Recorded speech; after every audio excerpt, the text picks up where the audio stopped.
প্রিয় সাংবাদিক ভাইয়েরা, আমি 2019 সালে ডাকসু নির্বাচন করি এবং সে সময়কার পাওয়া তথ্যমতে ভিপি জিএস সহ আমরা সর্বমোট 11টি পদে পাস করেছিলাম, কিন্তু আমাদের মাত্র 2টা পদে ঘোষণা করা হয়।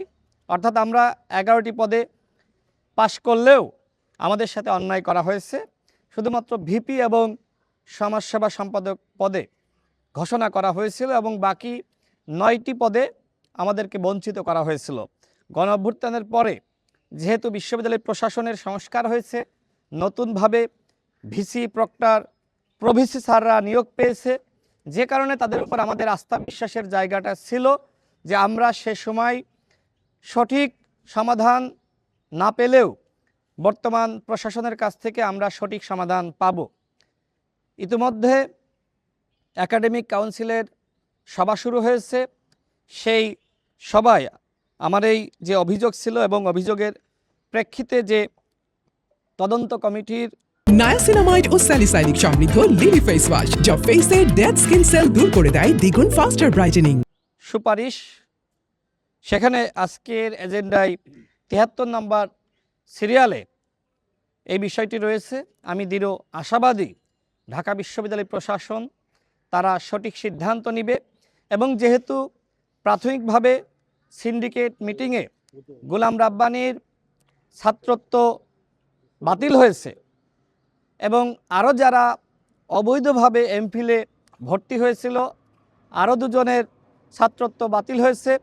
আমি দৃঢ় আশা ব্যক্ত করছি যে আজকের এই একাডেমিক কাউন্সিলের বৈঠকের মধ্য দিয়ে ডাকসুর অবৈধ জিএস গোলাম রাব্বানীর ডাকসু পদ বাতিল হবে।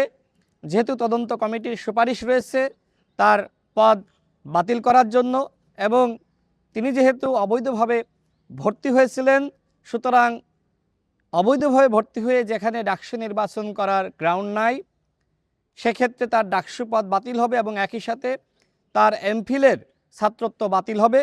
আমি এই আশা রাখছি, বিশ্ববিদ্যালয় প্রশাসনের উপর আমার আস্থা ছিল, আস্থা রয়েছে। প্রাথমিকভাবে তার ছাত্রত্ব বাতিল হয়েছে, আজকে চূড়ান্তভাবে গোলাম রাব্বানীর ছাত্রত্ব বাতিল হবে এবং তার ছাত্রত্ব বাতিল হওয়ার কারণেই তার ডাকসু পদ বাতিল হবে এবং আমি মনে করি যে আমি বিশ্ববিদ্যালয় প্রশাসনের দ্বারা যথাযথভাবে মূল্যায়িত হব। আমার যে অভিযোগ ছিল সেখানে কিন্তু আমি স্পষ্টভাবে উল্লেখ করে দিয়েছিলাম, যারা ভুক্তভোগী প্রার্থী রয়েছে তাদেরকে যথাযথভাবে মূল্যায়ন করতে হবে। আমি আশা ব্যক্ত করছি বিশ্ববিদ্যালয় প্রশাসন আজকের এই সভায় সঠিক সিদ্ধান্ত নেবে। যদি আপনাদের কোনো প্রশ্ন না থাকে, আমার বক্তব্য শেষ।